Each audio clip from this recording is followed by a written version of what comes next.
and welcome to episode 4 of 10 TurboStar Interstellar Network. It's good to have everything fixed, and I'm going to turn off the overlay. There we go. Okay, everything is correct now. Let me just double check.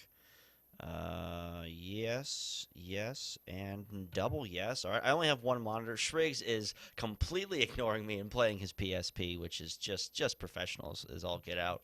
Hello, Gary. Hi. Hi, Hello. Shriggs. How's it going, Tyremus? And Wave, how you doing? Oh, he's not here.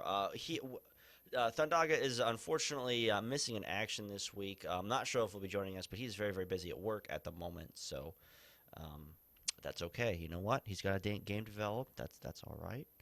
But it's just gonna be the three of us this week, and that's not a problem. Now, in case you guys haven't noticed, this big thing happened. Something dropped, and it just kind of blew everything out of the water. Like we have, instead of like 4 Twitch streamers for WildStar, there's like 47 now, which just completely flooded the market there, which is really cool. WildStar was on the front page for a while actually, thanks to Towley, who's probably still streaming at the moment, ranking. What the? Gary, I think you have an intruder. My cat has recently discovered the counter. Oh It no! sounds like some sort of Looney Tunes incidents happened in your background. Exactly what it sounded like. That's amazing. All right, so I'm gonna actually pop out chat here. Give me a second. It's down to chat. 2. It's you and me, Baz. We got the show. We'll take it to the top. Alrighty. Actually, you know what? I forgot. No, Twitter went out. We're good. So And now the third wheel is back. Waves here? no, Wave is not here. I actually forgot to do Twitter, so I'm gonna do that real quick. Shriggs, how was your week? What have you been playing? What's going on? We're playing Dragon's Crown and Pokemon and WildStar and work. And I made this thing out of cardboard paper. So much We're back respect. to class. Oh, okay. What else have I been doing? I don't know. What else have you been doing, Shriggs? Enlighten us. Oh, I've been eating lots of king cake because my family has 2 full-size king cakes. What Got is one that? for my cousin and one for my grandmother. It's this, what? What is a king cake? You don't know what a freaking king cake is? Dude, I am not from the South. All right, king cake. Yeah, we're both gonna get a picture up. Stop typing! You and your mechanical keyboard, it's just like. So is your cat okay, Tyremus? Yeah. There was a bowl, a glass bowl, and somebody had put I'm gonna put it in chat. somebody had put That is a king cake. yeah. Oh, I okay. heard about this and it's messed up. So It looks like there's a bunch Beyond- of drugs sprinkled on it. beyond babies inside cakes. Yeah, there are. I got one. What? Yeah, there's little plastic babies inside the king cakes, and you have to eat it to find them. And whoever finds the baby has to buy the next one. Yeah. Are you being So- serious? Yeah, no, I had this told to me like the other day. It's a Mardi Gras thing. Oh, okay. See, It's so great. It's like 2 of them can give you a heart attack. that's okay. Your overlay on me is messed up. What? Let me see. I'm down in the bottom right hand corner. No, it's Oh, not no, messed you up. haven't Dude, figured no, out no, your- dude. Your camera is way off. It needs to go to your left. Yeah, like you in Skype is kind of offset. There we go. There we go.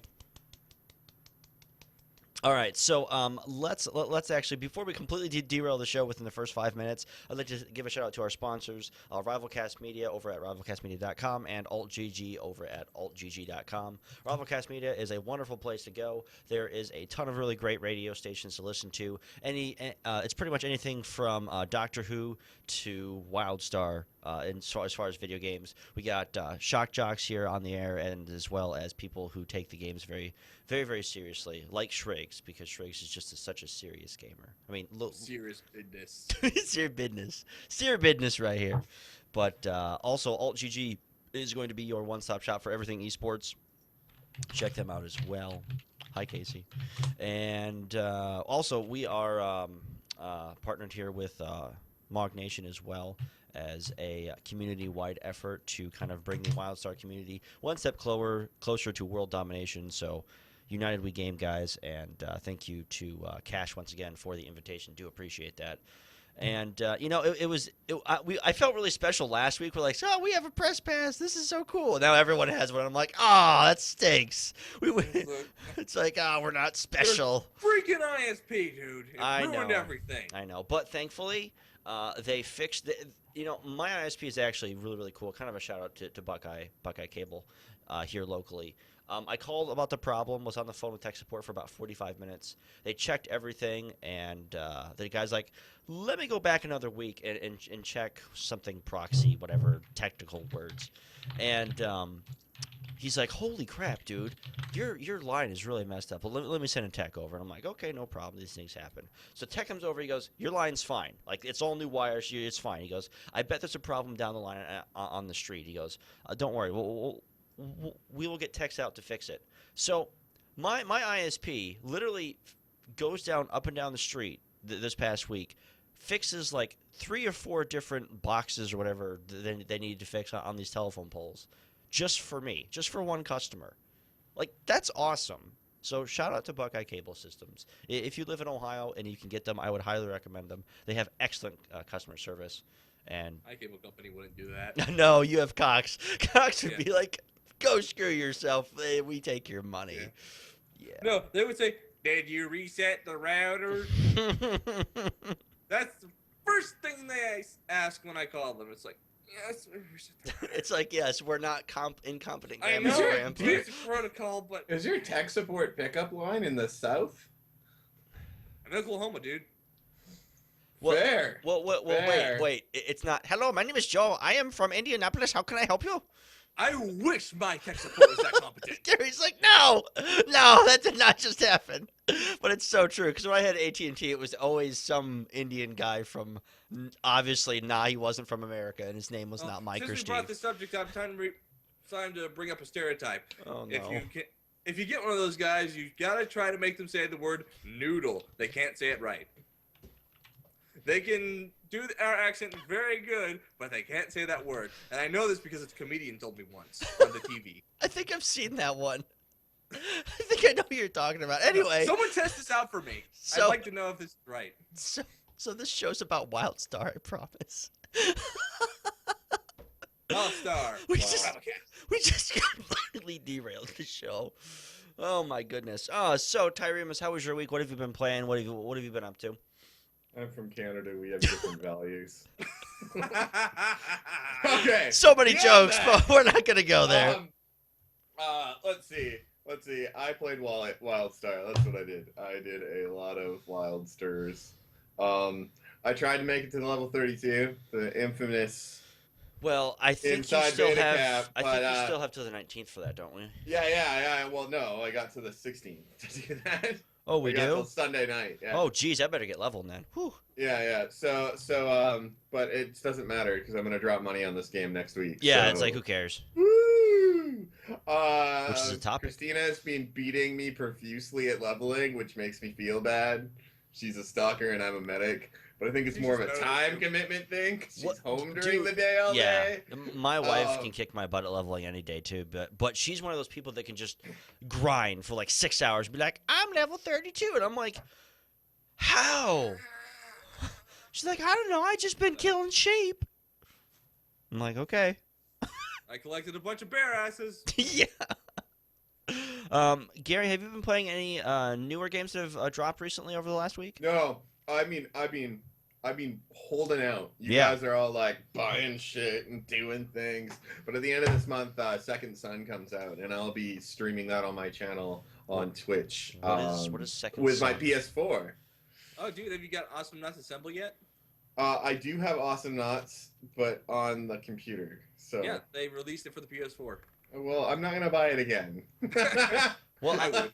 If I was gonna buy an indie game again, it would probably be Don't Starve, just so I can just. Dude, I can almost guarantee you that if you email them and say, "Hey, I have this for the PC. Can you give me a code for the PlayStation 4?" They'll probably be like, "Yeah, sure. Here you go."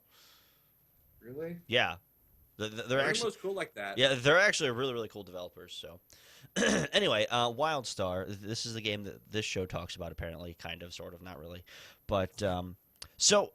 we actually have quite a number of topics to get to, and I want to talk about the NDA drop first, and how it kind of affected this in just incredible press explosion of just coverage everywhere. I mean, we saw WildStar on the front page of Twitch for the first time. That was really neat. That got a lot of exposure for the first day. I think I saw it. The most it had was like 20,000 viewers in total for the game itself, which was really Wow. cool. I think we have Tally and a couple other like mainstream streamers to actually thank for that. But he was actually bashing the hell out of ESO and being like, "WildStar is awesome. This is my game to go to for a while." But of course, he's one of those WoW fanboys, which is okay. He's like, yeah, I'm probably going to be playing, Warlords of Draenor mostly, but he's like, yeah, on my off nights, I'm definitely be playing me some WildStar, but which is cool because, he's definitely one of those streamers that has kind of a voice in the MMO community since he's pretty much him and like Duck Sauce are like the two main World of Warcraft streamers in my opinion on Twitch at least. And they both were saying some really good stuff about WildStar, which is really encouraging to hear from. Yes. Is Duck Sauce like Barbara Streisand, like the music? I don't know. I just know his name is Duck Sauce, and he has the world's sexiest voice in the world.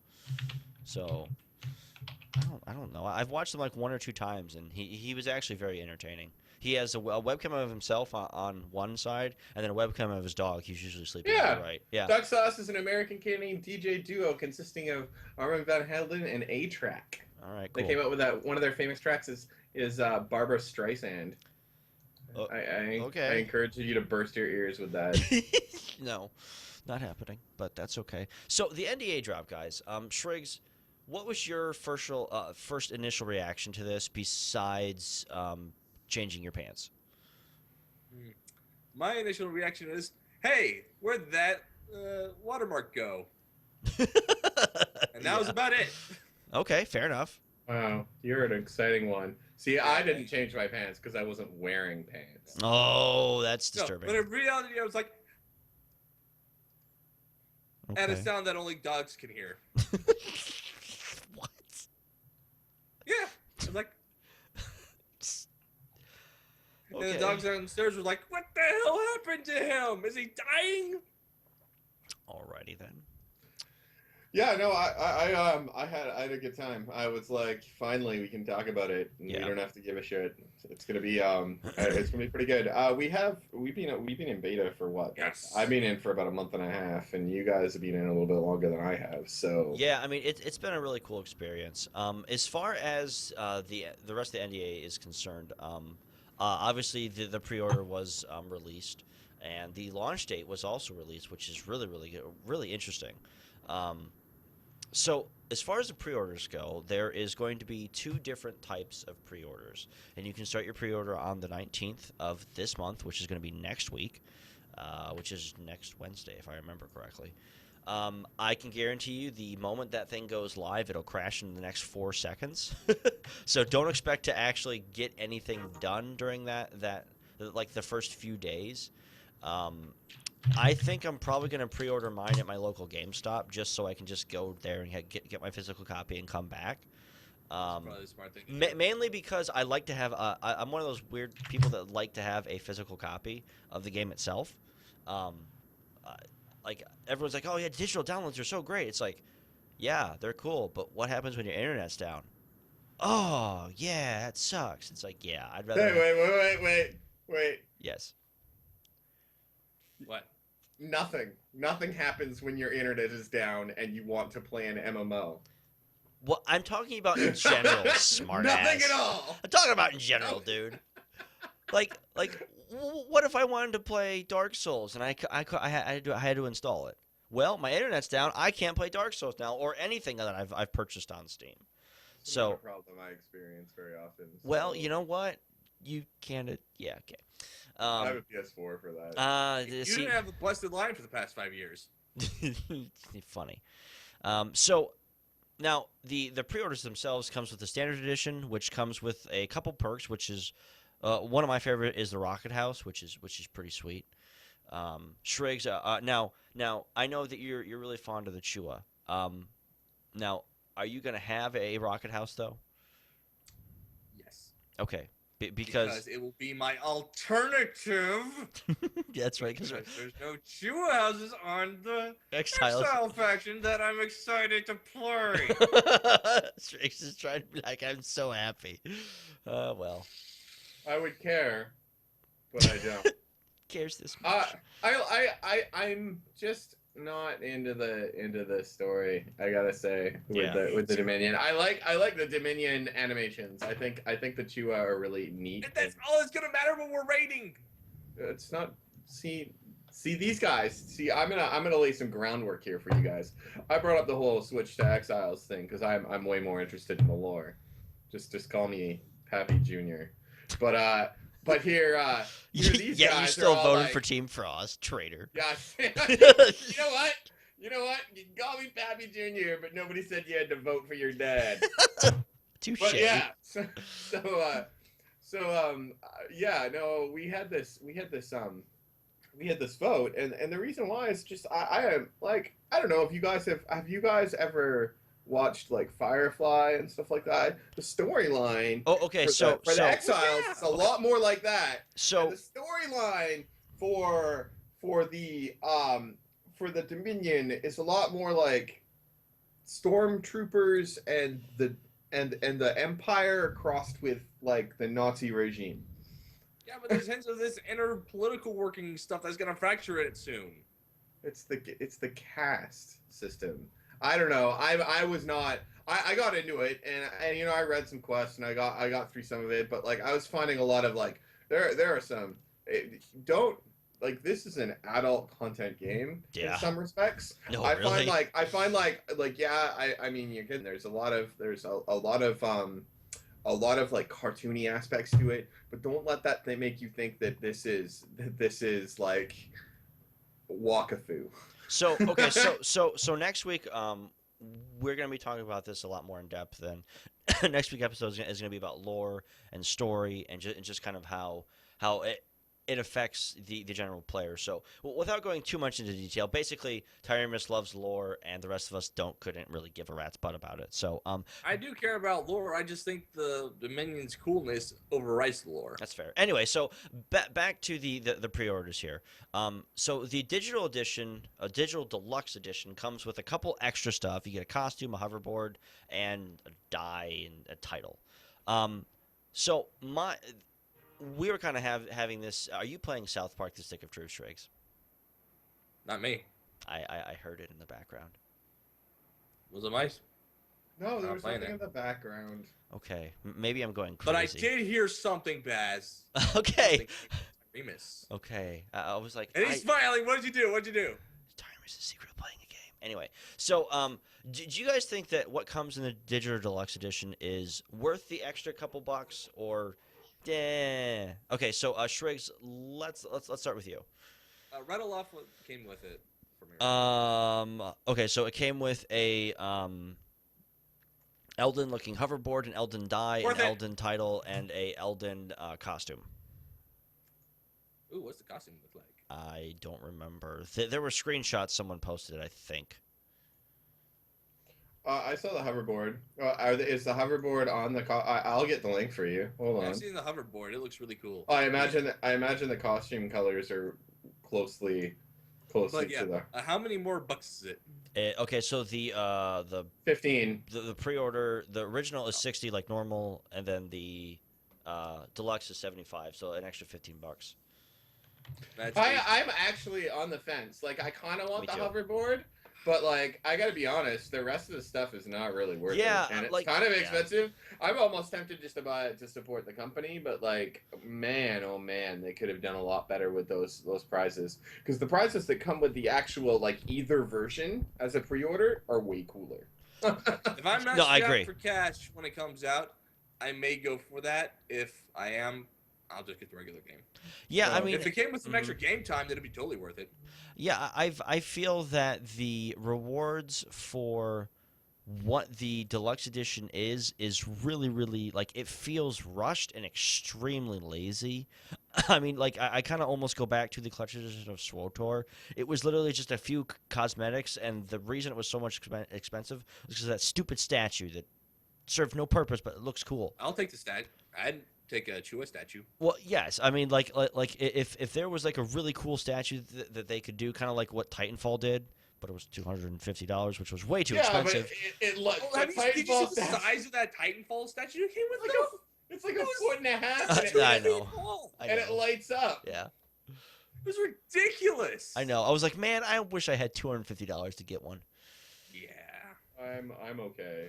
I just feel that for a digital deluxe edition, they could have done something a lot, I think, cooler with the game, like give you like more housing cosmetics, some cool, like the costume's cool. That part doesn't feel lazy, but a hoverboard and a die and a title, come on, that's like four seconds of coding. Like I feel that's. I mean, 4 seconds of coding. You know what I mean. Maybe a couple days with the animation team. So like, you know what I mean, though. It's like it just feels like, okay, cool. I'd rather just spend the extra $50 on my first month of game time, personally. So, I mean, like me personally, I'm just going to be getting the regular edition because I'm going to be supporting them, you know, for X amount of years, however long the game is gonna stay live. So, I mean, I don't feel the need to get that extra special stuff because everyone and their brother's going to have it. So it's not going to be like this cool, unique item. It's going to be like, oh, okay, that's whatever. Fair. That's fair. That might happen with me as well. I don't know. We'll find it. We'll find out. Now, if they say, hey, the digital deluxe edition is also going to come with a Raptor with rockets for a mount, yeah, I'm going to drop an extra $15 on that. That'd be sweet. But on a hoverboard, personally, I hate the hoverboard. I do not like it as a mount. I like my sitting mounts. I've always just been kind of I like that. I really liked the hoverboard until this patch. Yeah. What happened to it? They stopped. You used to be able to sprint, and then when you jumped, it would reload your sprint. Mm-hmm. Oh. And now they've normalized all of the mounts so they all have the same height. So they raised the other jump the jump height for the other mounts, and they lowered the hover they lower all the mounts ramp, but they lowered the hoverboard mount a little bit, so they're all even but higher overall. But because they removed the sprint recharging from when you're jumping, you can't gain enough momentum to really get those like giant big air like jumps, which were the reason why I like the hoverboard. Yeah, so exactly. Now I find it a little frustrating because that was one of the things I found, that like the game's mount system is slow. About as slow as you get for a mount system. There are mechanics in the game to buy faster mount speeds. So you spend 35 gold and you get an extra 10%. I haven't found those anywhere yet. You go to the mount vendor. I just haven't gotten to the level yet. You just go to the mount vendor. You have to be a certain level to buy it. Okay. I don't know what level it is. Yeah.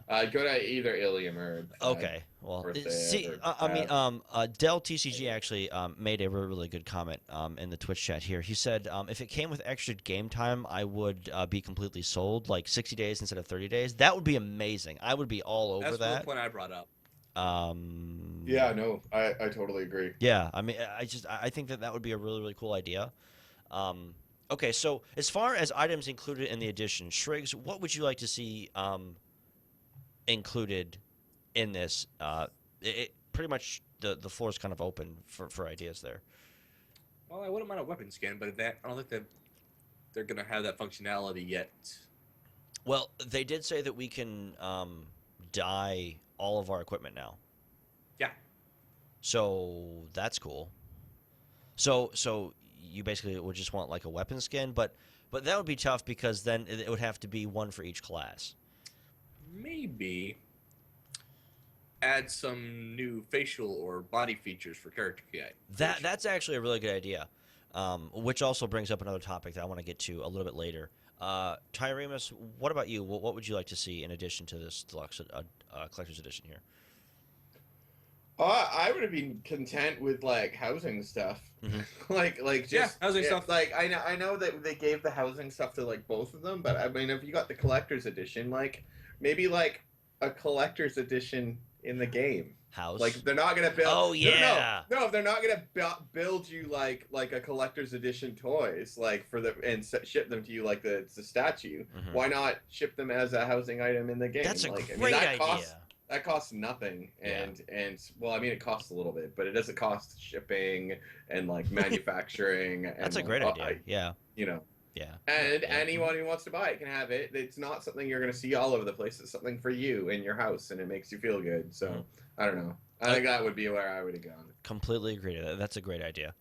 All right, so pre-orders has been covered. Looks like we're pretty much all going to be probably getting the standard edition because, you know, it. I'm fine with my Rocket House. Yeah, I mean, that's actually my that's I was like, I get a Rocket House for pre-ordering. Okay, I'm okay with that.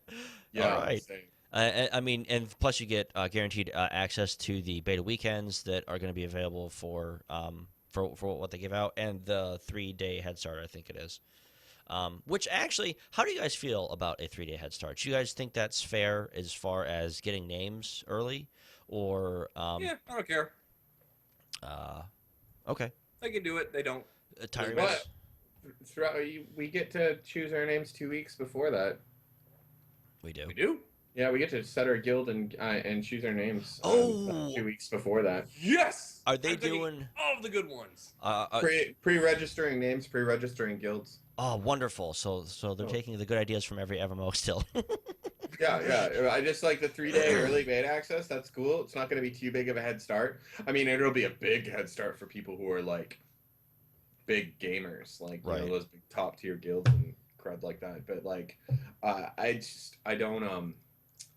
don't see any reason in not or in giving everybody like a full month beta access. Right. You're asking to burn people out on your game, or you're asking people not to buy into the free month, and that's the part that like there are going to be people who buy the game and don't like it. Yeah. And you know that's for them. That's they don't like it. They don't, but they want to play it and they choose to buy the game. And in all honesty, I want those people to buy the game. I want Carbine to get that money so that I can continue to enjoy the game. And if they do a free 30 days of open beta, horrible idea. It's never gonna happen. No, people aren't gonna buy the game. Like, yeah. So I think this is. I think the 3 days is good. The 4 weekends is good. They need the time to work on it themselves without having to deal with the community. No, they really do. Delcy TCG also asked, how simple is it to earn gold in WildStar? Does it have similar currency to WoW? Yes and no. The currency is a little bit more kind of Guild Wars 2 focused because it's copper, silver, gold, and platinum is the highest. Me personally, I just wish they stuck with gold because I hate having that fourth element in there, which just like to me it's just like don't be different. Just use copper, silver, and gold. It works. I don't know. I'm fine with it, but I gotta be honest. Like the first little while while you're leveling, you want you get your house at level 14, and you want to go build your house, and you drop a gold on that, and you're like, okay, and then all of a sudden you're like, oh, and I'm gonna drop a gold on this, and I'm gonna drop a gold on this, and then you go back to leveling, and you're like, oh, I can't buy my skills anymore. yeah, that's exactly what happened. Yeah. But that actually, feeling goes away really quickly if you start to play the auction house, or if you start to actually move your crafting professions. If you start to craft things and sell them, or if you just sell your mats, that's not actually a problem. Selling your mats is a fantastic way to actually get some gold. But just from leveling past level 25, you do rack up a lot of gold. Yes, you do. Yes, Once you get into the game, I'm sitting on like 60 something gold and like in the game right now, and I beyond my house, I don't know what else to spend it on. I think about a platinum and a half. Wow. I'm at like 30 gold because I keep spending it all on my house. Oh yeah, see, I got my World Destroyer. I'm gonna save up. Good. I'm gonna save up all weekend. I moved all of my money from all of my accounts to one character because I'm only gonna play the one character for the weekend, and I'm gonna right at the end of it, I'm gonna just buy and build whatever with whatever I can. Nice. And build in the house. Yeah, might as well. Yeah. I haven't been working in the house a lot. I really wanted to, but it's a temporary thing, and I don't want it to go away. So I Yeah, really. yeah. You know, that actually kind of brings up another topic here. So the launch date and the way that beta actually works and kind of makes you feel as you're playing it. So, you know, Terrence, you actually brought up a good point. Is, you know, the beta is obviously a beta. It's going to be wiped before launch, so you're going to lose all your progress. I was actually listening to Wildcast, which is Mog Nation's podcast, today at work, and one of the hosts was saying is he doesn't want to spoil everything for himself, so he got to level 32 and just kind of really slowed down and just stopped caring, which to me makes a lot of sense because that's what I do. I'll get to a certain point and go, okay, I've played the game to a certain point because generally by level 30 you can tell if a game is going to be good or bad. I mean, like, hands down. I mean, Sweltor hit that actually pretty well because of the single player story. But That's funny. That's funny you say that. I quit playing SOTOR at level 35. I was like, the story just kind of like peters out, and I'm like, what's going on? Like, you stop caring. Oh no, I agreed. Like, but I was in a raiding guild, so I was like, I gotta hit 50 now. So I just kind of powered through it. No, yeah, Shriggs quit pretty quick. A lot of my friends were like, "This game's terrible. What the crap?" I had a crappy PC to play it on, so it was like, I couldn't run it anyway. Then when I got a good PC, I jumped back into it, and I was like, 3 levels later, I just wasted $15. Well, it's funny because I recently bought the expansion. And I told you not to. Well, it was free $10, so I was like, you know what? I'll go back to it. I'll try it. And I got to like level 54 and just stopped and never hit 55, which was the level cap. It was $10. Huh? Yeah, the expansion was $10. That could have been Starstorm. For what?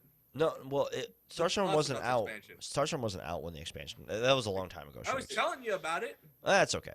So, you know, it's a smart move to only play to a certain level. Like, all these people are like, I have like 3 level 50s. I'm like, why? Well, why would you? Well, but you know, some people, like, it doesn't matter. Like, they'll get 3 level 50s, they'll wipe the accounts, and then they'll go back into Do it again. They'll do it again, and they will know better the next time, and their characters will be better. They'll be like, my theory in crafting is ridiculous, and then they'll raid. Like, Okay. some people are like that. I mean, like, that guy, I showed you a video earlier today. Zyback posted like that housing video. Oh, that guy was crazy. And it's like he had his house, and then he built 2 more stories or 3 more stories on top of it. Yeah. And it was insane. and then he like does a slash played, and in the beta he's had 20 days. 20 days, like 20 days of playing the game, and That sounds pretty average. No, I've had like 20 solid game hours, or Yeah. 20 days worth of game hours. So that's 24-hour days. No, the Zyback was like, I've had like 4 days.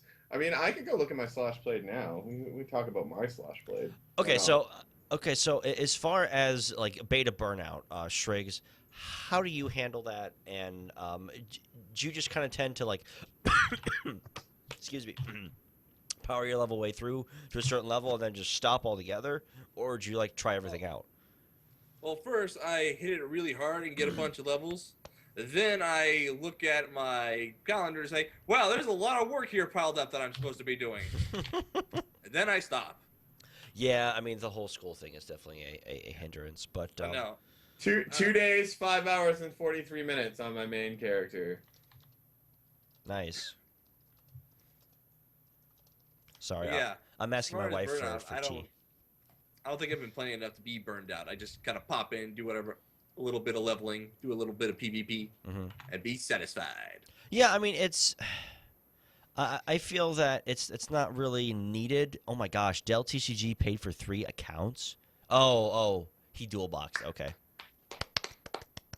I congratulate you, and you know, if I remember correctly, I think Carbine actually okayed that. Someone asked about it, and they're like, "Oh, we don't care. Go ahead, because it's more money for them." If it makes you feel better, Jordan, I paid for 2 accounts consistently of Eve, and I would actually like tab target, play them, or tab them through and play them like simultaneously. So I'd be in combat and I would play one and the other one in windowed mode, and I would attack and kill people at the same time with like just myself, but I'd be two guys. I mean, it was the only game I could ever imagine doing that with.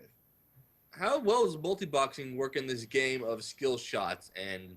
Well, I don't think I mean, like, that's probably why they're like, yeah, go right ahead. Sucker. You would have to link your mouse look to the multi-boxing so you can aim with all three of them. There's no way. What? No way. Oh no, you would be on top of each other. You'd be standing on top of each other. Yeah. Well, no, you actually can't do that because of the collision system. Wait. Is there? There's no collision system. No, there isn't. I thought there was. I don't think you collide with players, but you collide with everything else. Yeah. Okay. Yeah. Okay. So that actually brings up an interesting topic: multi-boxing. What do you guys think of it, Tyremus? Did you think it's a cheap way to play, or do you think it's okay as long as they're not like hacking or something? Multi-boxing? You know what? If somebody wants to have the skill to do that, I support them giving Carbine $30 a month.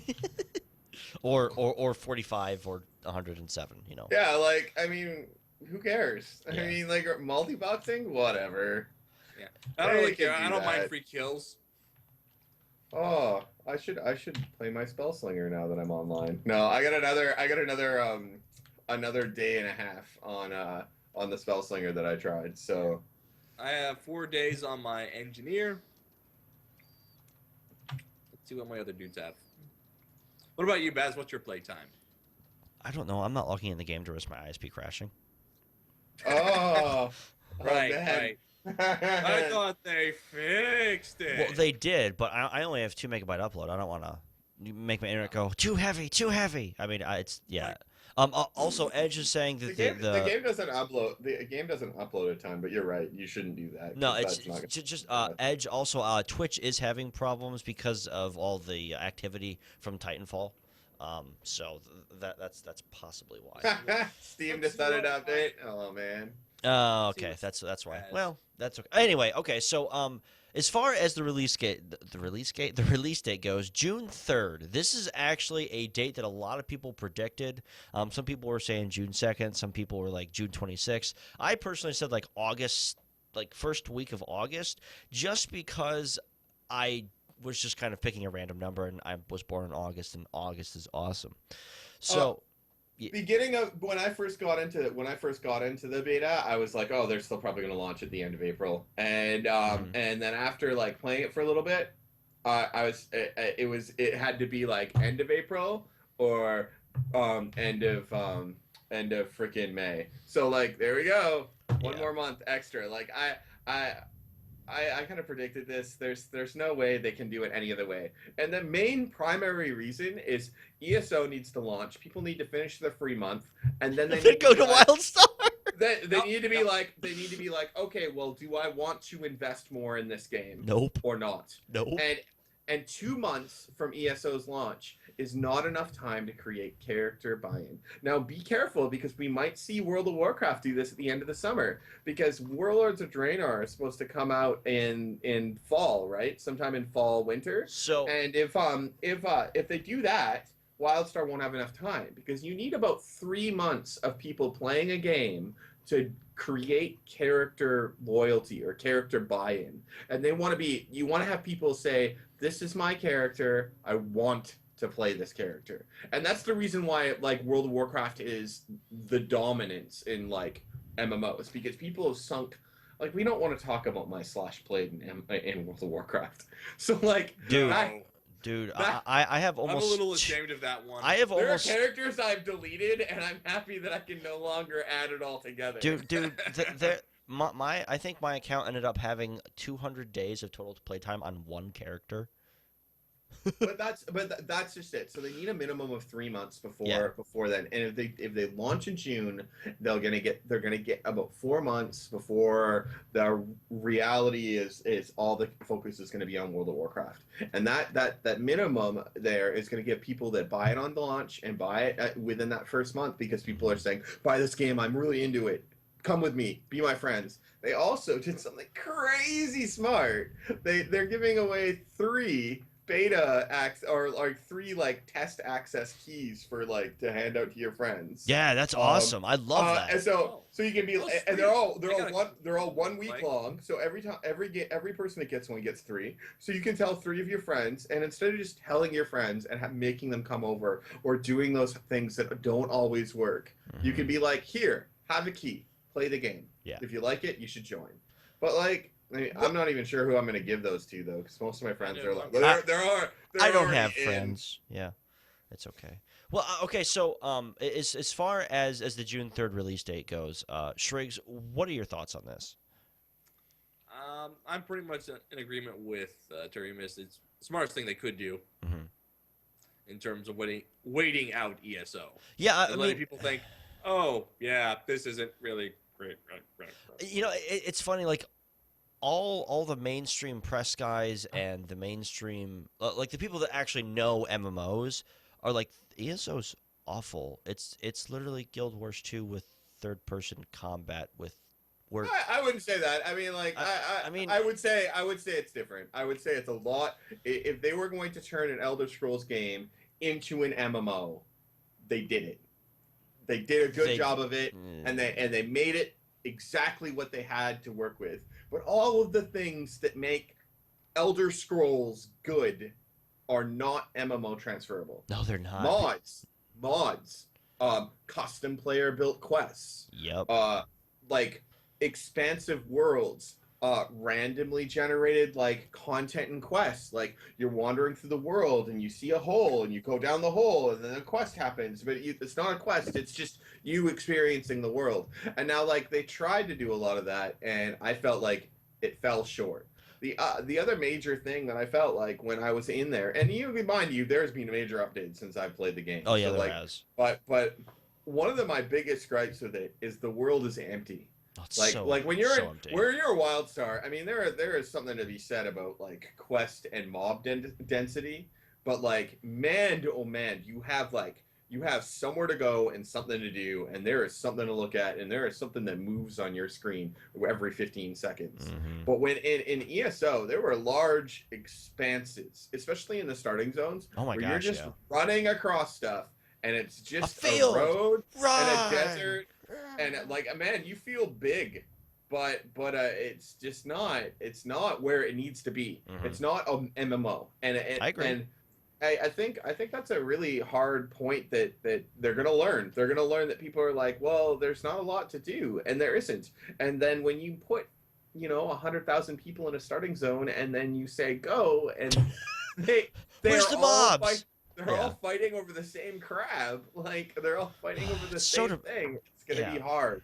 And I mean, like there are things that are good about ESO though. The storyline is voice acted properly. It's executed well. The questing is executed phenomenally. Like you go from one hub to another, and you experience those quests in a way that the story rolls out smoothly. Right. That's something that WildStar has, but not on the same level. I'm sorry, but like ESO does that better. And there are other games that do that questing better, but like WildStar is a lot more like WoW or a lot more like Guild Wars, where you kind of find a section. You also have to remember, Tyramus, is the way that WildStar is set up is pretty much vanilla World of Warcraft, where it's a bunch of quest text. You got to read stuff if you really care about lore, and if you don't, you just grind out your levels. You get to endgame PvP raiding, war plots, and world PvP, and you have fun. Elder Scrolls Online is more of the Star Wars experience, where you can probably play the game solo all the way to max level, play for a couple months, and then okay, cool. There's a lot of story to be had in WildStar, but I would say that you're right in some respects. Like you have to look for that story, and it's not. Sometimes it's like, okay, well, there's audio and text in WildStar, where it's like you walk up to a quest giver and they give you a quest and you can read the text, but the character also says something. And generally has something relevant to the theme or the mood, but it's not the same thing that's inside the quest text. Bog Otter complained about this a little bit, but I don't have a problem with it because I can read and listen at the same time. I'm multitasking like that, or I can just listen and then read afterwards. But like... Lore, I'm sorry, what? I'm sorry. We were talking about lore, and I just kind of fell asleep there. I apologize. But Aramis. but a lot of the environmental lore is implied. You have to talk to a bunch of people, and you know what's going on. There's a war in an area. You take a quest, and the quest title does a bunch of things. Mm-hmm. And that in ESO is delivered more in cinematics and more in conversations that you have where you talk back and forth, and that's not as Prominent. You Yeah. guys are jerks. I know. I love my lore. Anyway, okay, so I want a reason to kill those. I want a reason to kill those. I don't know. Chompies. So Dell LCG says lore is amazing. Screw you, XD. Which the lore is really cool, but again, that is going to be next week's show topic. So let's not get into that here. As far as Elder Scrolls goes, I think a lot of us can agree that have played it so far is the game just is not there. It's going to go free to play within 6 months. I bet my life on that. Don't come after me if I'm wrong. I just feel that like the PvP just feels horribly clunky. The world versus world stuff that they do is literally ripped from Guild Wars 2 right down to the map and the way things are portrayed.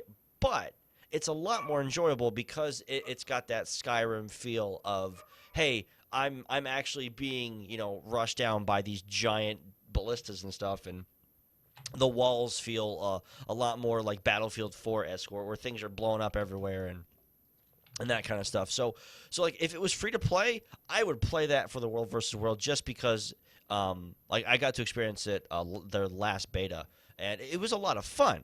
So I don't feel that the game, like you both said, I definitely agree with pretty much everything you guys said. The game does not support that MMO kind of cliche. It definitely needs to be a free-to-play game with microtransactions, which they're going to have microtransactions in the game to begin with, and it's a subscription-based game. I completely disagree with that 100%. 100%. If the game is going to be $15 a month or $5 a month or whatever, it's just thank you for the tea, sweetie. I appreciate it.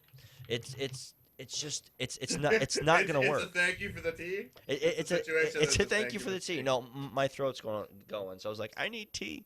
It's just I prefer to thank them for the fish. thank you for all the fish.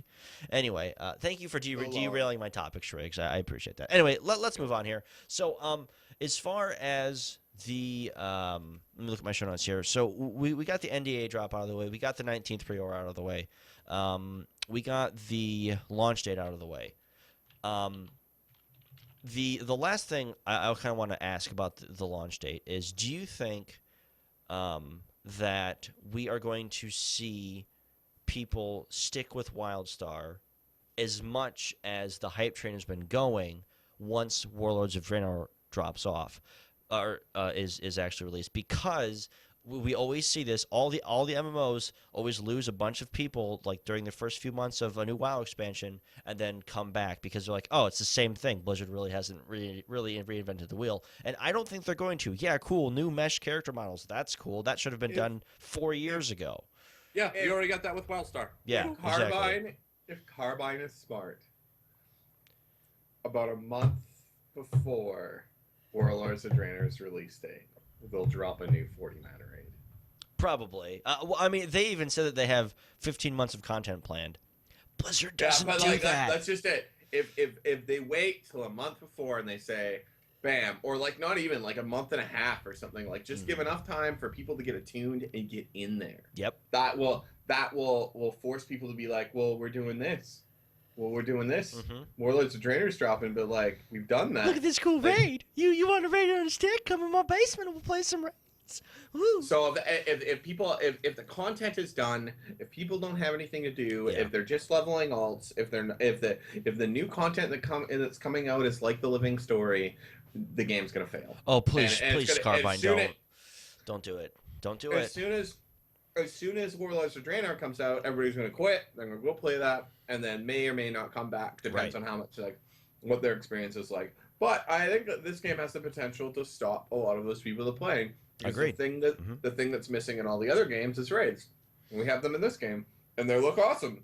I mean, go watch Zybak's video on the first boss there. And the boss is, like, as far as raids go, complicated but easy.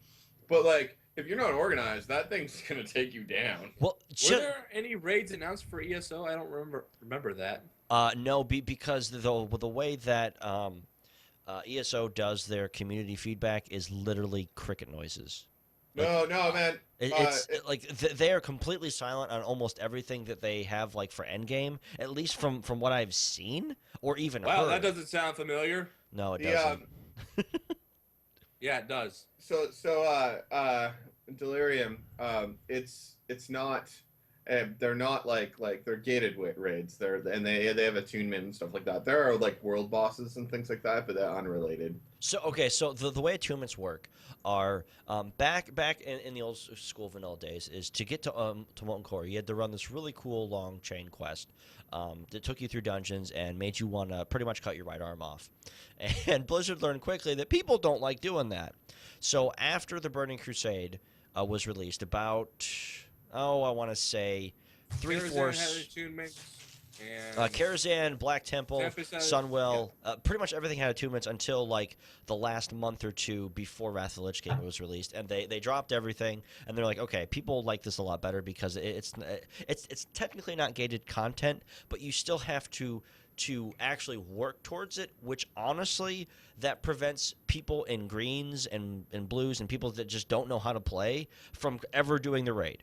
It just prevents them completely from ever doing the raid, and I'm okay with that. If they do the attunements right, the people who are in those greens go through places where they replace the greens. Mm-hmm.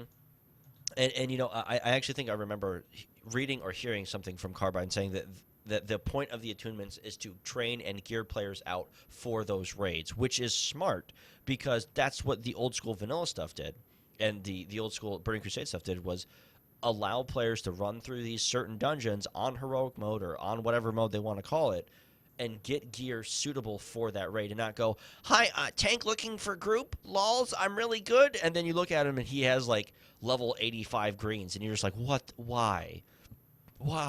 Go away. I have a demonstration. Oh, no. This is a raid boss. This is a player. Hold on. Is this family friendly, Shriggs? That's a no. That would be a no, so that is not allowed. I'll save it for the after show. Okay. Okay. So, Tyremus, what is your thoughts really on? well thought out too. I know it was. That's. I was like, just stop. Okay, here's a family-friendly demonstration. Here's a player in greens, represented by green. Here's a raid boss. Didn't you need that? Yeah, your homework. No, this is the important one. So. Did he grab it too? I'll crush it. I'll crush it if you don't give me money. If you don't donate, this kitten dies. Fifth character, Carbine. Or the beer king.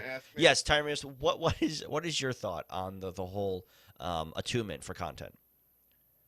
I'm on the fence, to be totally honest. I don't think it's really necessary.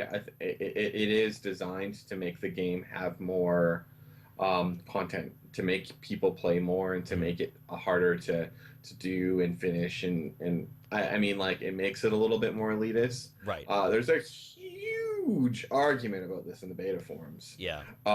And I just don't like. I'm not seeing the value. Like, what does tuning make the value of? I like the idea of you having to go find the raid. Like if you do not go to the location where the dungeon or raid is, it does not, like, you cannot go. That's excellent. Like, I mean, like, that makes sense to me. In like an RP perspective, like, this is like, yep, I need to know where it is, and then I can port to it or transport or whatever. And then, but the whole, I don't know. Kind of get you invested in it. Yeah, It also opens up some world PvP ganking opportunities. I'm actually kind of sad now. My professor called this one Junior. Well, then why'd you kill it, you dumb butt? Because it was important to demonstrate that. Oh, my goodness. All right. Family-friendly means. It could have been done the other way, Baz. Well, this is a family-friendly... His blood is on your hands. I'm sorry about that. Sorry, Junior. Live in peace. All right, so we're going to talk about dungeons now. And wait. Yes. We're gonna talk about nothing for a couple minutes. And Okay. then we're gonna talk about dungeons when we bring in Thundaga. Is he coming now? He's home. Yeah, he just got home. Okay, cool. All right, so kind of expanding on the whole open PvP thing for the PvP servers, Shriggs. Now, since the servers have switched to PvP, have you guys had any experiences with this? Shriggs, I know you play engineer. How's that been going for you? Pretty good. I'm not even with those players. I haven't gotten too much to work with, but. Okay. I've been ganked a couple times by a couple level 50s and was like, you Yeah, me shit. too. Nice. Yeah. It felt good. It felt really good. Christina was like, I'm gonna write an article about how much open world PvP sucks. Yeah. And I'm like, this is not open world PvP. This is Carbine telling everybody to break the system. And you're not gonna experience this as nearly as much as you are right now. Well, It's like, oh. Here's a 50 player. Here's Baz's. Shriggs. All right, I won't. So, it's actually funny because people have found a way to get into the main cities and juke the guards. So I was ganked in the main city. I was like, what? Wait, how'd they get to Ilium? You can just walk into the city, dude. Well, no. How did they get to our continent? What do you mean? Well, as an Exile player, you can't get to our continent unless you can warp over to the zone that happens after Aurora, which is not open. Exactly. It's a bug. To my knowledge, I mean, there could just be like a, port to I guess they Ilum found a City way. for, yeah. Nature found. Oh, I gotta say though, I was leveling in Aurora and like before the PvP event, and I ended up in a big raid, and we were killing an open world boss, and wow, all of a sudden a bunch of exiles showed up. And it was just like everybody in the group was like flagged for PvP, and it was just like level 30s going at it. So there's got to be some way to get over there. I have no idea. There's got to be something I'm missing then. So with Wave added to the call, now I have to completely redo this. Yep. Sorry, guys. Can you turn on your webcam for me? Oh, it's not on. No wonder. It's unplugged. That's why. Wave, have you been ganked yet? In what? In what, Dark Souls? Wildstar. Oh no. Well, I mean, I could say yes, but not in the current thing. No. Okay. Like I was ganked. Yeah, you were actually there, Striggs. That did happen that one time. Yeah. An engineer showed up, and I ran the entirety of Far Side to evade him, and then you showed up and we killed him. Nice. Very nice. It's funny. That was a fun day. We were just about to start talking about dungeons. You missed a little bit, but That's okay. I'm sorry, guys. How was work? How was your Okay. fancy smancy video game job? It's okay. It's okay. We're working oxygen recently. Uh-huh. So that we can make the players die of lack of it. That's cool. I'm okay with that. See, now I have to edit everyone's picture. So, okay, so we're gonna talk about dungeons here. Thundaga, welcome to the show. Appreciate you coming on. So why don't we start with dungeons? Tyremus, I'm gonna let you go first and kind of talk about your experiences through the first dungeon that we ran. We were gonna talk about You this all last suck. week. Just hold on. So, I mean, I can't really not disagree with that. But Tyremus, what was your overall first impressions of the Calvareth that we ran? you shouldn't stand in the red, Baz. I didn't. It was. I think we were talking about this a little bit last week, and I gotta say, like, it's more complicated than regular dungeons. Nope. Like, I went and did, or like, I've done a bunch of like WoW stuff, and I used to tank in WoW, and like all the way through Kata, and that was all I did was tank. It was fun. Oh, But that a is- lot of the overlay's mechanics. messed up. I know, I'm he's fixing working on it. that right now. Gosh. Man, do you listen at No, all? Shrix does not pay attention No, to the I'm dang. chat. He No, I read doesn't. the Chat. I didn't listen to you. But basically, like the combats and the actual dungeons and the actual complexity with the fact that they have the telegraphs, they go all out. they decide that, like, you know what, it doesn't have to be obvious. We could just do it because it has a red circle or a red square or a red something. and WoW, do they fill up zones full of like you're gonna die? Hmm. It's fun. I It like it's I liked it. wonderful. I want to do a lot more of it. Healing healing in this game, excuse me. Healing in this game is a lot like shooting your friends in DPS, which makes healing way cooler. And yeah, I don't know. I really enjoyed it. What about you, Shriggs?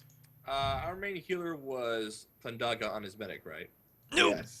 Yeah, that was really interesting because he's playing the healer class that is most different from healer classes in other MMOs as Oh, a yeah. short-ranged healer. Yeah, it was And definitely different. It was different Yeah. just you, based on how we had to kind of scrunch together and make sure we're in range of this guy instead of him being anywhere he wants to be and like, pew, pew, healed, healed, Mhm. healed.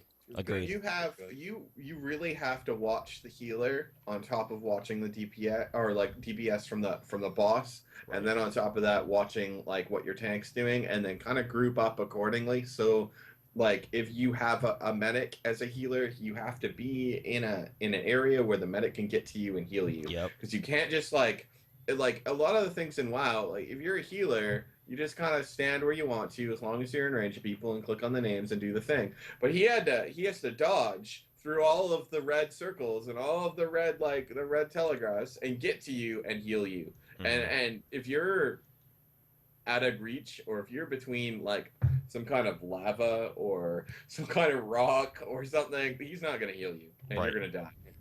I'd like to point out that the dungeon we did was Kelvoreth, the Dominion side dungeon.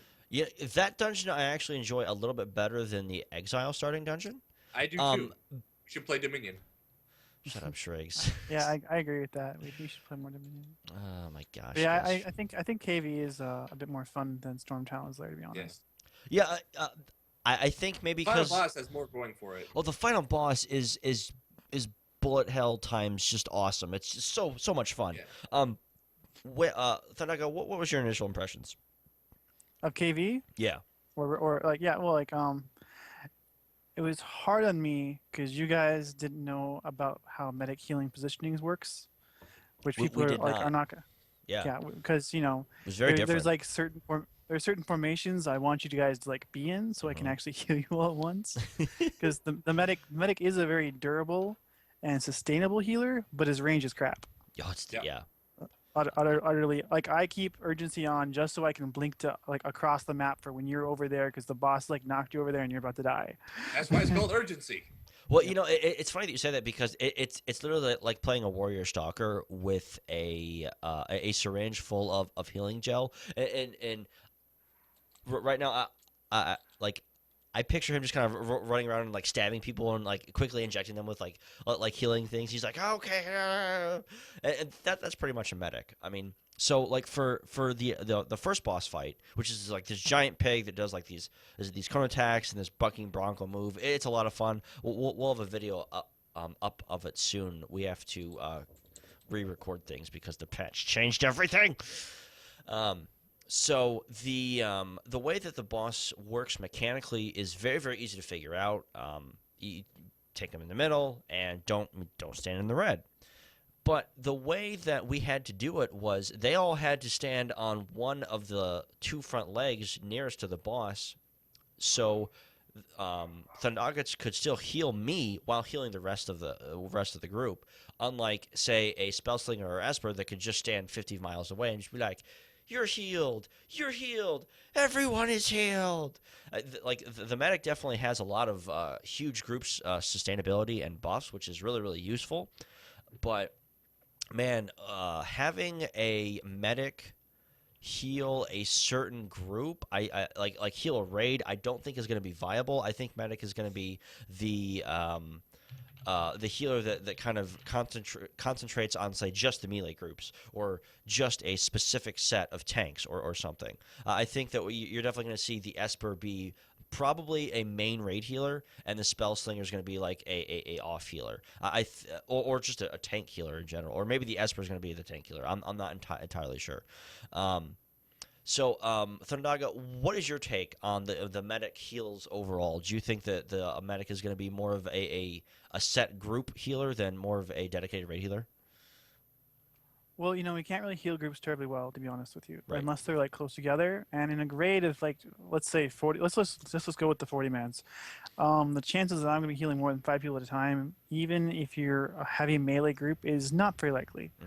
So really, like, there's some sustainable kind of group builds that might happen for medic healing, but for the most part, I'm thinking they're going to be in charge of keeping the tanks up Yeah. because we have a Okay. lot of sustainable burst heal. We have a lot of just assured healing is what I'd like to put it as. Hmm. Like I like sometimes the Esper heals you have to like stat in the right place, or with No, the the Esper is the kind of like target, and then the spell slinger is to stand in the right place.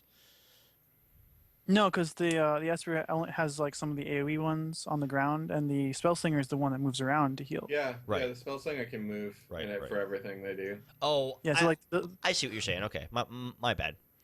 like the spell slinger is almost like a mobile shaman. I would parable it to because you have a lot of optional group heals, a lot of Hmm. mobility, and a lot of I think even chain healy I stuff. don't, I'm not sure how it works with since the last patch, but like there were a few like things on the spell slinger too where you did more heals if you stood still. Yeah, By the time it cast through, like you had to Yes. stand still but you can and still heal for like a two-thirds of that or so. If you wanted to be like, oh, it's a AOE, I should start moving, but I can't stop healing. And that's cool. But like I've got like barrier, and I've got like some other like really strong. barrier is really cool. Yeah, there's a lot of like really like I don't want you to die for the next minute tank moves as a medic, and I think they're gonna be good at killing tanks. I think that's the kind of like gonna be their forte. Okay. Um. Okay. So as far as healing actual tanks, what's the easiest class for you to heal? As far as you doing the least amount of work possible. I've gotten to heal all of them now, all Hmm. 3 of them, and the easiest times I had were actually stalkers. But Yeah. I would also like to say the hardest times I had was stalkers. Now it's funny because they actually changed the way a stalker tanks a little bit because our nanovirus no longer increases our deflect chance. Mm. So that's a huge deal. Like that was part of my rotation. But so I've been having a hard time trying to pick another tanking spec that's going to work. It's really funny because like I've invested so much time into theory crafting all these different builds. None of it's going to matter on launch because it's all going to be changed. It's all going to be balanced a lot better. It's all going to be changed. I mean, it's funny how we're investing so much time into these certain builds, and nothing's going to actually be the same on launch. Well, that's okay because a lot of it's going to be rooted in the Yeah. choices and Hmm. Yeah. overpoweredness. And if you have an overpowered build right now, you know what, you're going to have a better chance than somebody who's just coming in from it Uh-huh. from like Yeah. no understanding. No, So, exactly. but yeah, stalkers though, like sometimes they would just like the good ones would just evade everything. They wouldn't get hit. They wouldn't take Hmm. damage. It was great. And then there were stalkers like Baz who just died a lot. That's another one. You know what? No, but seriously, the only trouble I ever the only like Oh, hard part in the dungeon for me is the mines and the second boss.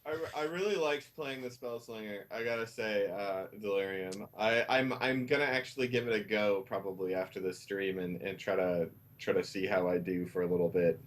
I had some hard times with that afterwards. After they changed the beta and they made them a little bit more complicated to play. Yeah. And I'm a pretty lazy player, so it So WildStar's not the game for you.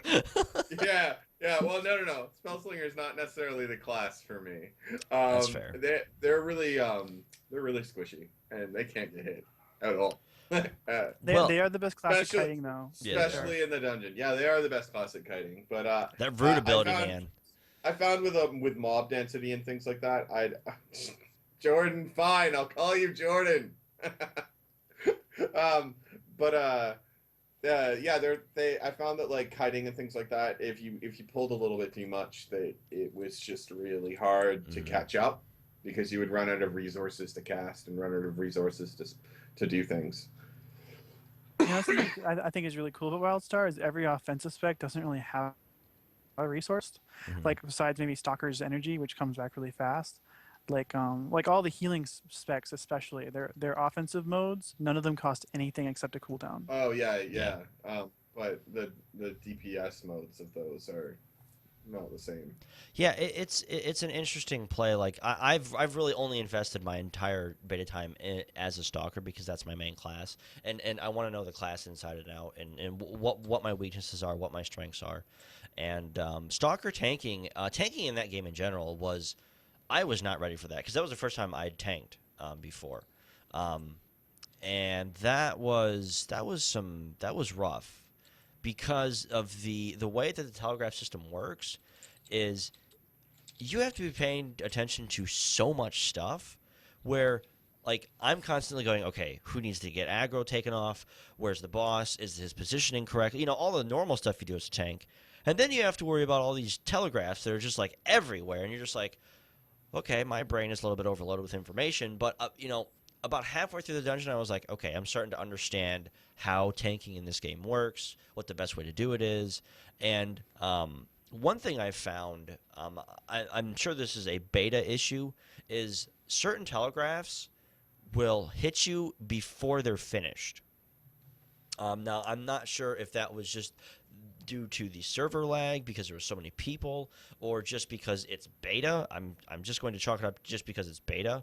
But that kind of really messed with my head because I'm a really technical player when it comes to dodging and timing skills and making sure everything gets right, to the exact second. I mean, I play an assassin. That's what I do. So like that really messed with me for a while, but I just kind of eventually compensated for that. Have you guys experienced that at all in PvP or PvE? There's been Not telegraphs. terribly. There are telegraphs that I've seen that will hit mid telegraph, but that's Yes. because these are the kinds that start then and end at the end of theirs. Okay. There's 'Cause also some telegraphs are like multi hits, Yes. I think there's some abilities that do have travel time. And there's a couple abilities in the game that are still a little bit bugged. I Yes. mean, on the NPC side, Mhm. like the NPC's telegraph is gone, but is going, but then like their ability is hard to hit you. Yes. I've noticed though since the last patch on this week, a lot of that's been cleared up though. A lot of the mobs I was having issues with, a lot of the like just minor things like that looked different than what was happening to me. It's just not the same. Whether it's better fixed. The easiest one to note for me was in that first zone in Elevar. No, before Elevar, the Levian Bay. Right. When you start Yeah. there on Dominion, and there's these like water spout things that'll knock you far away, and they start pushing you Yeah. at half of the telegraph, and they stop pulsing at the end half of it. Yep. Yeah, I mean, it just all chalks up to its beta. I've pretty much reported every bug that I saw in that game, and honestly, that's one of the few beta tests that I've really cared about in a long time. I think Star Wars kind of salted me a little bit because I reported a ton of bugs in that game, and then at launch they were still there, and I was just like, okay, keep calm, it's okay. Then I threw my monitor out the window. So I mean, I See, it's, know. I only report bugs that I think no one else has found. oh well, no, so that's gosh, you're a game designer. That's a horrible thing to do. Jeez, that's not how you Well, beta all test. all the other ones are like just really high, and like the ones that I found in Far Side where you can break out the map, I think those ones were a little bit more rarer. Yeah, but whatever. That's another discussion for another time. Shriggs, Oh. what as far as your engineer goes, have you had a chance to tank? I have. I'm How naturally gifted at tanking and amazing at it. how does that work? Do your bots tank? Explain that for us. You can actually run without the bots. Really? Yeah, the way it works is the engineer just has a specific ability. It's his longest range ability, which is his main attack, isn't his attack used for tanking. There's a medium range attack Mm-hmm. that is kind of like a white cone Okay. that fires off in bursts, and Oh that's your yeah, high yeah. threat Okay. ability. Okay. Yeah. So you use that when you're tanking, and he's got a basic taunt. He basically has all the stuff a normal tank has, but at a longer range. His So- taunt's at a longer range. Mhm. His basic attack is at a longer range. Everything's at a longer range. So how has that affected your gameplay and dungeon running? It really gives me a huge opportunity to be away from the boss whenever he does a big, heavy attack that's close in range of him. Okay, so have you found that makes dodging telegraphs a little bit easier? Excuse me. Yeah, it does. Kind of makes up for my lack of mobility due to the fact that the engineer moves slower while you're attacking with him. Well, is that only in the exosuit? Because I know No, that. it's constant. Okay, so because I know that they completely removed the debuff of movement speed while you're in the exosuit. I'll have to test that. I haven't had a chance to do too much with the engineer Okay. recently. All right. Because I know in the patch notes I linked that to you and you're like, yay. But it's okay. Everyone's been busy. It seems it was Pretty much. it was a horrible week for the NDA. NDA. 90 pages. It took me forever, and I had to skip things where I'm like, I've never been to that zone. I'm not even gonna read that. Well, I just skipped ahead to medic. I'll be honest. Yeah. At first I was like, Stalker changes. Control F. Stalker. Enter. All right. Cool. But eventually I read everything while I was pooping because that's the best time to read patch notes. It's just it's a great time. But Family-friendly show, Baz. What are you doing with this toilet humor? get it, toilet humor. I mentioned the loo. Anyway, Gary, what have you found so far in your dungeon running experience to be the most frustrating so far? Bugs. Well, okay. Besides but- bugs, because it's beta.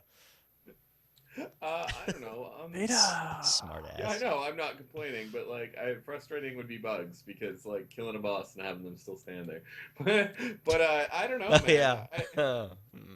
I gotta say, like, I don't find those kind of things very frustrating. Like, time and things like that. I find like getting ready frustrating. If we're gonna talk about like things in the dungeon I find frustrating, I want to do a freaking adventure before I lose access.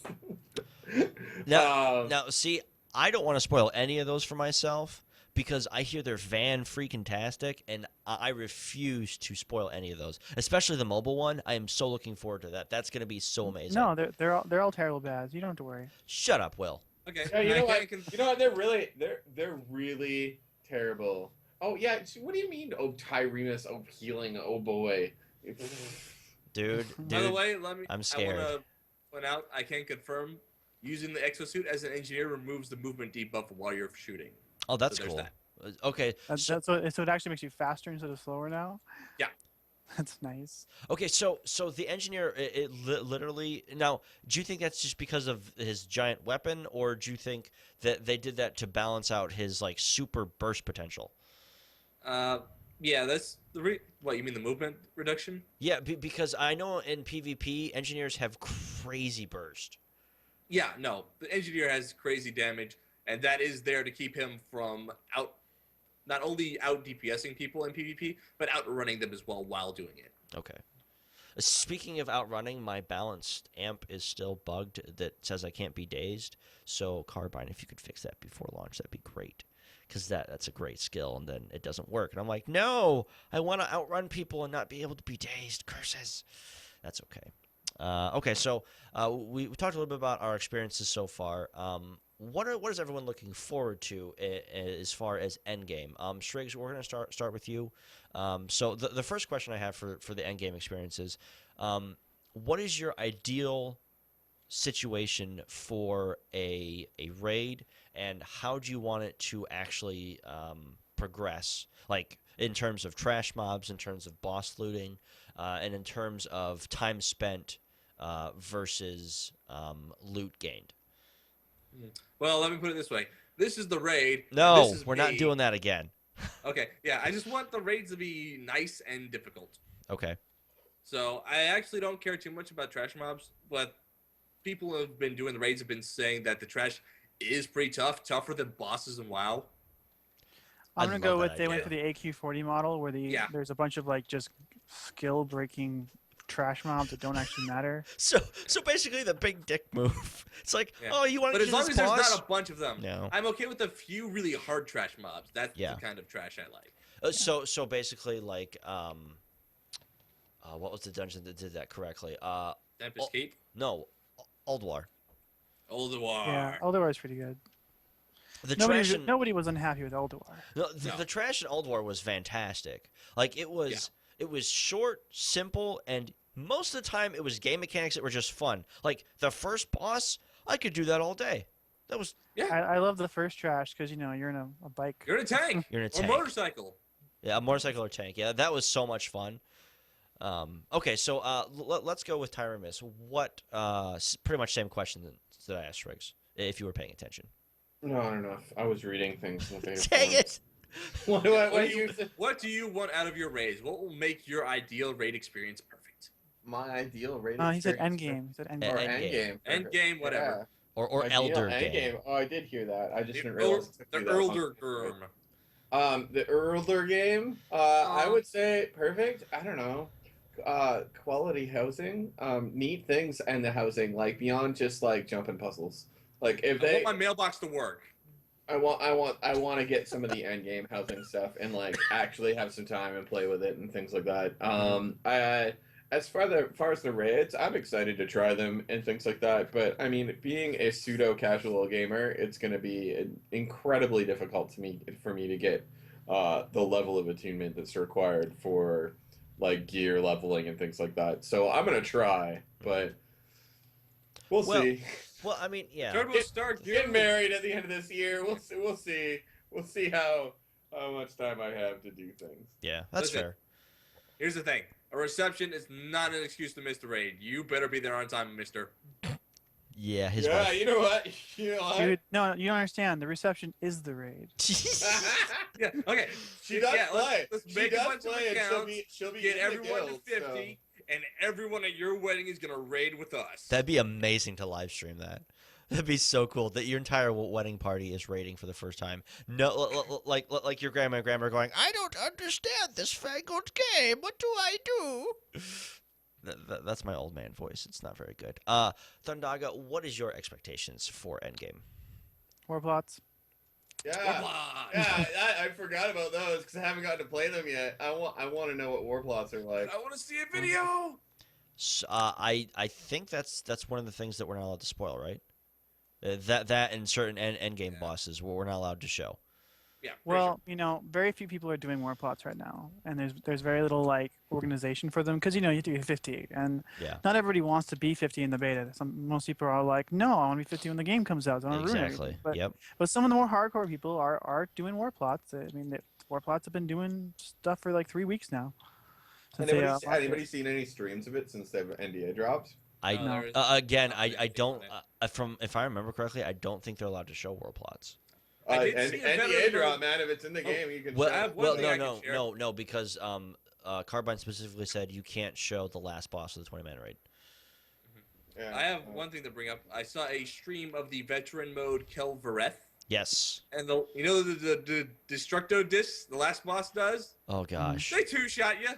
Oh my gosh, what? They two-shot you. Yeah, I was watching the stream. Dude went down in 2 hits.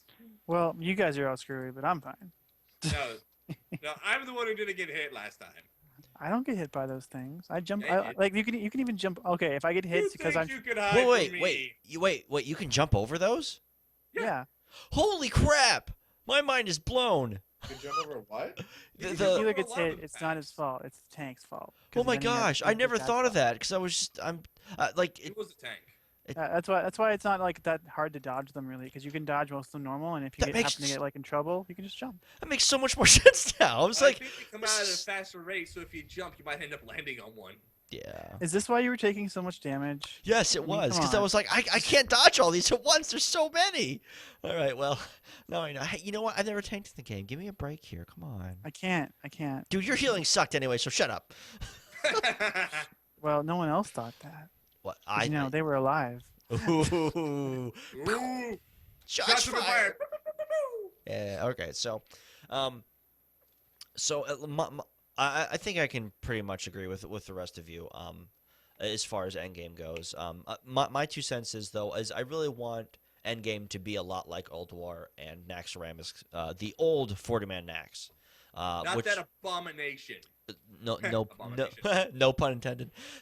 Puns.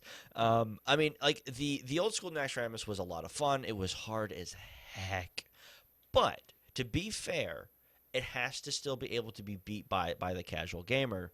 And Old War was able to be beat by the casual gamer if you were coordinated enough. Old War was one of those raids that was hard, challenging, but all the people that wanted to complain about it either had awful gear, was really bad at the game, or just wanted the content to be handed to them. And that's why Blizzard pretty much caved to all the casuals, and Cataclysm was born. It's like the worst day of my life was when they nerfed XT. Oh my gosh! I'm like, why? That fight was so simple. Like And it was such a good fight too. well, not only And that, the hard mode was awesome. the hard mode was awesome. It was just a DPS race. I mean, if Yeah.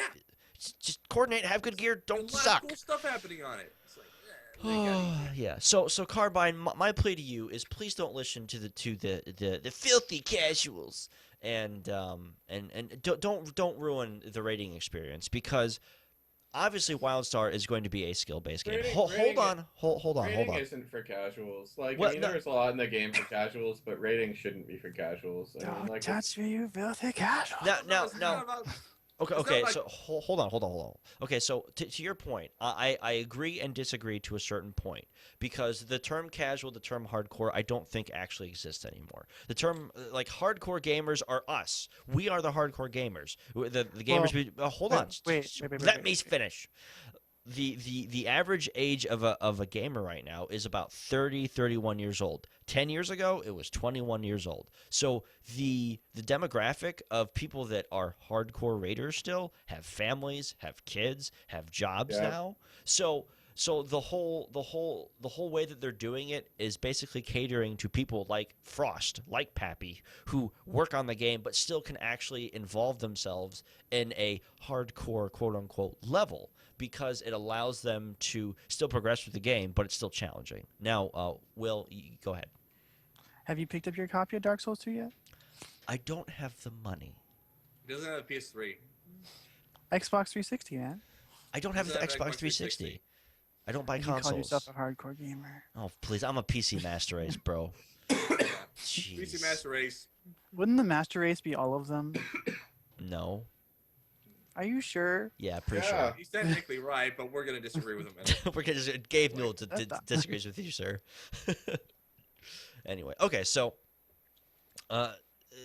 like as far as like the difficulty level goes, don't change it. Now, obviously, if it's we're only seeing like 3-4 guilds actually ever completing 40-man raids, yeah, there's probably a problem. But I don't think that's going to happen. I think that we're going to see a lot of guilds being able to go, oh, I actually understand this game. This game takes a while for you to actually learn. Like I said, I was completely flabbergasted at how difficult tanking was when I first tried it because the whole normal way of tanking was you literally stood there and just kind of was like, okay, you're hitting me, I'm getting heals, you're hitting me. Now it's run around with your head cut off and just kind of go, I'm hitting you, you're hitting me, I'm dodging this, I'm kind of getting heals, I need to step into telegraphs to get heals. It's just so much more involved. So I think that we are definitely going to see the casual WoW crowd. The try hard and the Care Bear WoW crowd, I think, is a better way to describe them. Just work a lot better. So See, I think the response in every situation should be to make it harder. but you are If only 3%, if only 3% of the population are getting it, I think that's a little bit too much, and they should make it down to 1%. We are the 1%. We are the 1%. Patch is coming soon. So I think that we definitely are going to see a jump in complaints once the game is released and once people get to the raids and people are like, this is too hard. It's not hard. It's too hard. And I think Carbine's going to be like, well, go back to World of Warcraft because we don't really want you here. And you know what? I'm okay with that. I'm okay with people with Carbine saying, you know what? We don't want. I don't know. I think they're like they do reasonable tuning, but like I don't. Right. I think they're gonna be really hard pressed not to. They're gonna tune it a bit if people complain too Well, much because they they want people have to pay for to, the yes. They have to. But if it turns into another World of Warcraft free loot easy mode, the game's not going to go anywhere because we might as well just go back to World of Warcraft. I mean, WildStar has pretty much set itself to a precedent of we are a game that takes a high level of skill to actually play, whether it's questing, whether it's crafting, whether it's adventuring, whether it's making a house, whether it's whatever.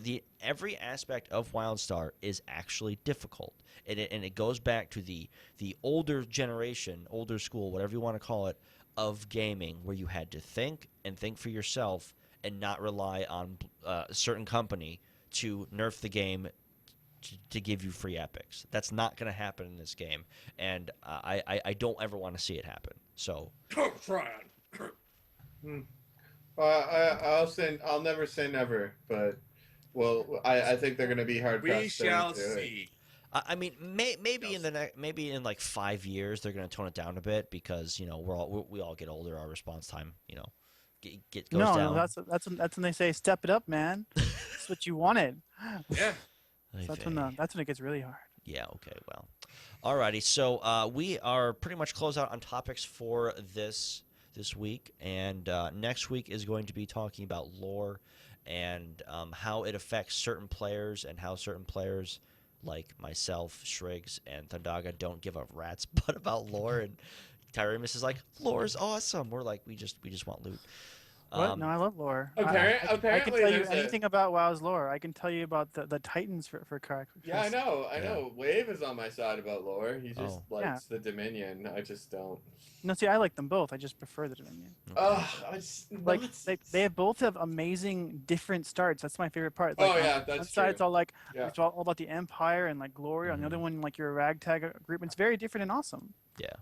All right, so we're going to close out the show here. A big shout out to our sponsors, once again, Rivalcast Media and AltGG. Go ahead and check them out at their respective websites. That's going to be rivalcastmedia.com and altgg.com. Also, big shout out to Mog Nation. They are a wonderful gaming community. It's going to be mognation.com as well. And that's going to be it for this week. Once again, the topic is going to be next week for lore. Same time, 7:30 p.m. Eastern Standard Time. And we will see you guys next week. Thank you very much for listening, watching, and participating in the chat. We do appreciate it. Next week, it'll be the last day that we have beta access, and it'll all be sad. But till then, game on, everybody. God bless. Not May the Force be with you. That's my other show, Exit. Metaphor. Metaphor. Everyone, have a great night. Thank you. Goodbye.